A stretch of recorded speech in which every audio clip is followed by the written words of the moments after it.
آقا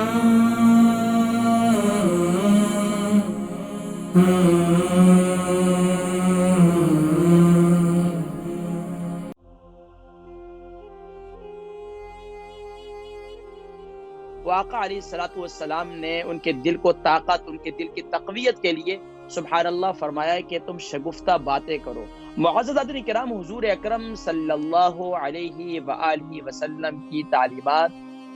سبحان اللہ جس کا تعلق ہمارے جسمانی امراض سے ہوا کرتا ہے، اسے طب نبوی کہا جاتا ہے،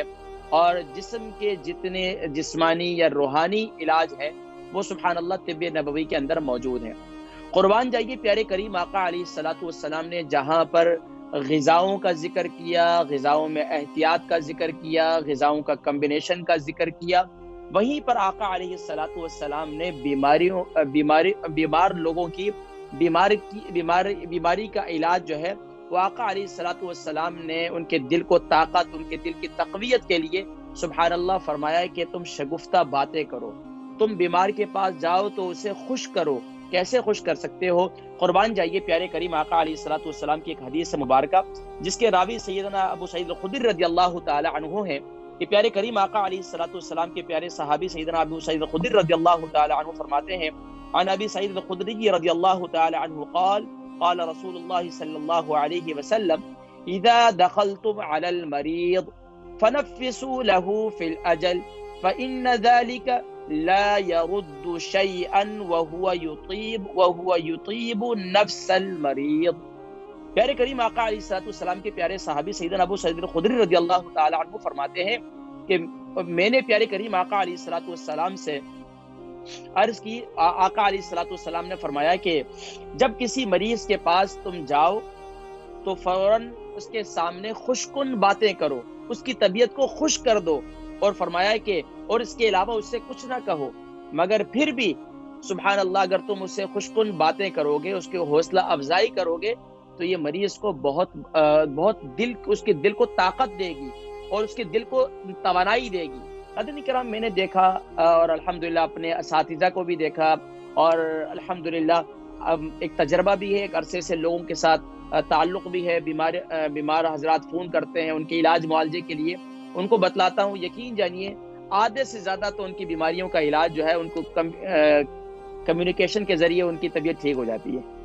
وہ کہتے ہیں کہ جی آپ سے بات کرنے کے بعد تو یہ محسوس ہوا اب تو بیماری کوئی نہیں ہے،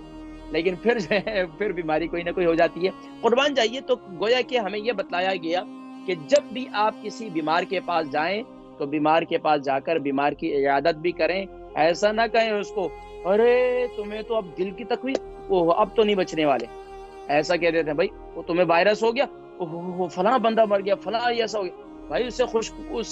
خوشکن باتیں کریں، اس کی طبیعت کو خوش کر دیں، اس کو کہیں میں ہمارے کراچی کے اندر جو ہے حکیم مرسلین ہوا کرتے تھے، فرمایا کرتے تھے کہ بھائی کوئی ان کے پاس جاتا، نفس پکڑتے اور اس کے بعد جو ہے وہ علاج تشخیص کرتے تو کہتے ارے تمہیں تو کوئی بیماری ہی نہیں۔ اس کے علاوہ بھی بڑے بڑے حکما میں نے اپنے اساتذہ کو دیکھا کہ یار بڑی سے بڑی بیماری، چھوٹی بیماری کوئی مسئلہ ہی نہیں انشاءاللہ۔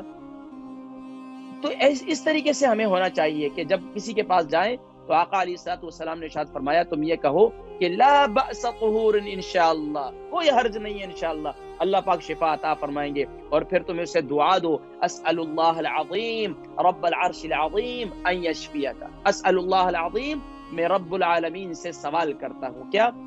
رب العرش العظیم جو عرش عظیم کا رب ہے، ان یشفیک آپ کو شفا عطا فرمائے۔ ناظرین کرام، معاشرے کے اندر اگر آج بہت سے لوگ جو ڈپریشن کا شکار ہیں، جو انگزائٹی کا شکار ہیں، جو نہ جانے کن کن پرابلمز کا شکار ہیں، آج یوکے یورپ میں دیکھ لیں کتنے ایسے لوگ ہیں، جوان بچہ ہے، جوان نوجوان ہے، بس تنہائی پسند ہو گیا، ڈپریشن دماغ پر جو ہے وہ رات کو سونے سے پہلے جو ہے وہ ڈپریشن کی گولیاں لے رہے ہیں، دن میں ڈپریشن کی گولیاں لے رہے ہیں، اور آدھے سر کے درد کے مریض نوجوان بچے ہو چکے ہیں۔ کیوں؟ بھائی ڈپریشن ہو گیا۔ بھائی کیوں ڈپریشن ہو گیا؟ ہمارا یہ کام ہے کہ ہم اپنی لائف کو مصروف کریں۔ میں ہمیشہ سے ایک جملہ کہا کرتا ہوں، اور یہ میرے ایک بڑے بزرگ ہیں، انہوں نے فرمایا تھا، تو الحمدللہ ہمیشہ سے یاد بھی ہے، آپ کو بھی بتا دیتا ہوں۔ فرمایا کہ زیادہ سوچو گے تو اپنے آپ کو اذیت میں مبتلا کرو گے، زیادہ سوچو گے۔ بہت سے لوگ اپنی بیماری سے متعلق سوچتے رہتے ہیں، مجھے یہ بیماری ہوگی، مجھے فلاں نے جادو کر دیا، مجھے فلاں نے ایسا ہو گیا اور ایسا ہو گیا، اور زیادہ سوچتے رہتے ہیں. زیادہ سوچنے سے فرمایا اپنے آپ کو اذیت میں ڈالو گے اور اپنے آپ کو تکلیف میں ڈالو گے. فرمایا کہ یا تو اپنے آپ کو مضبوط کر لو کہ اگر تمہارے اتنا سوچو گے تو تمہاری سوچ جو ہے تمہارے جسم پر اور تمہاری بیماری پر وہ حملہ آور نہیں ہوگی تو کوئی مسئلہ نہیں. یا تو اپنے آپ کو مضبوط کر لو یا پھر اپنے آپ کو مصروف کر لو. تو ناظرین کرام کوشش یہ کریں کہ زیادہ سوچا نہ کریں، اور کوشش یہ کریں کہ میں اولادوں سے کہوں گا کہ وہ اپنے والدین کو اگر پردیس میں ہیں تو اپنے والدین کو کال کر کے ان کی خیر خیریت پتہ کریں. اگر یہاں رہتے ہیں تو ہر دوسرے تیسرے دن ہر روزانہ کال کریں. کیا ہوتا ہے 5 منٹ لگیں گے. یقین جانیے کہ کتنے، میں کئی دفعہ یہ واقعہ بھی سنایا، کئی بزرگ آتے ہیں آج کل تو ابھی نہیں میں لے رہا، آج کل تو یعنی کہ ملاقاتیں نہیں کر رہا، لیکن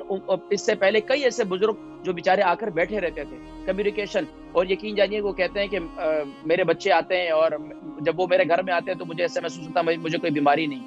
اور جب وہ چلے جاتے ہیں تو پھر میں تنہائی. وہ یہی تو بیماری ہے. تو کمیونیکیشن کال کیا کریں، خیر خیریت پتہ کیا کریں. حضرات کرام کچھ کالز ہیں، کالز کو بھی لیں گے اور انشاءاللہ پچھلے ویک کے جو ہمارے 3-4 سوالات ہیں ان کے جوابات بھی انشاءاللہ شامل کریں گے. چلتے ہیں انشاءاللہ کچھ کالز کی طرف. اللہ تبارک و تعالی تمام بیماروں کو شفائے کلی نصیب فرمائے اور ہم سب کو ایک دوسرے کے دکھ درد میں ان کے دکھ درد کو بانٹنے کی توفیق نصیب فرمائے اور ان کے چہروں پر مسکراہٹ لانے کی توفیق نصیب فرمائے. کئی دفعہ میرے پروگرام میں کالر کال کرتے ہیں تو میں بس اوقات جو ہے کوئی نہ کوئی چھٹکا لگا دیتا ہوں، کوئی نہ کوئی جو ہے شغل کر لیتا ہوں تاکہ جو ہے بیماروں کے چہروں پر مسکراہٹ آ جائے. اللہ تبارک و تعالی ہم سب کو یہ پیاری سنت بھی ادا کرنے کی توفیق نصیب فرمائے.